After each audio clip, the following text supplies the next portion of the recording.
कुछ लोक कथाओं के अनुसार कृष्ण को बचपन से ही गायों, बछड़ों, पंछियों और यहाँ तक कि बंदरों की आवाज़ें भी समझ में आती थीं। इसलिए वे अक्सर गायों को बिना छड़ी चलाए ही सिर्फ आवाज़ से संभाल लेते थे। 2.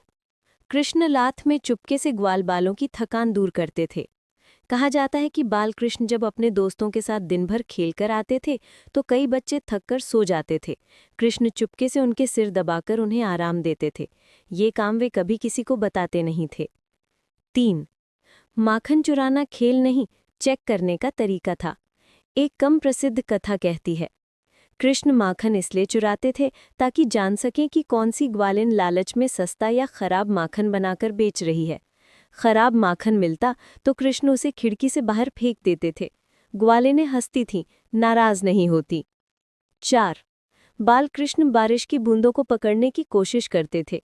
यशोदा मैया कहती थीं कि जब कृष्ण बहुत छोटे थे तो वो बरसते बादलों को देखकर खूब खुश होते थे और दोनों हाथ ऊपर करके बूंदे पकड़ो खेलते थे। गांव की महिलाओं को लगता था कि शायद यही कारण है कि उन्होंने बाद में गोवर्धन पर्वत उठाया, क्योंकि बचपन से ही वो पानी और बादलों से जुड़ाव रखते थे। 5. कृष्ण हर गाय को नाम से पहचानते थे। बचपन में नंद बाबा के पास सैकड़ों गायें थीं।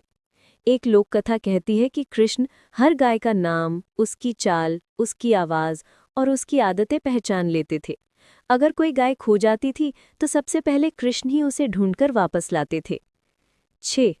कृष्ण बचपन में हंसी रोकने का खेल खेलते थे। वो बच्चों को सामने खड़े करके गंभीर रूप बनाने को कहते थे। फिर इतनी मज़ेदार हरकतें करते थे कि कोई भी ज्यादा देर तक हंसी नहीं रोक पाता था। इसलिए उन्हें गांव के बच्चे हंसाने वाला भाई कहते थे। 7. यशोदा के बिना कृष्ण को नींद नहीं आती थी। कम जानी कहानी है कि जब यशोदा कहीं बाहर जाती थीं और कृष्ण सोने लगते तो वो तब तक नहीं सोते थे जब तक उनकी आवाज़ या पायल की झनक वापस ना सुन ले। 8. कृष्ण पंखों की छोटी छोटी सजावट खुद बनाते थे। मोर पंख सिर्फ उनका मुकुट नहीं था।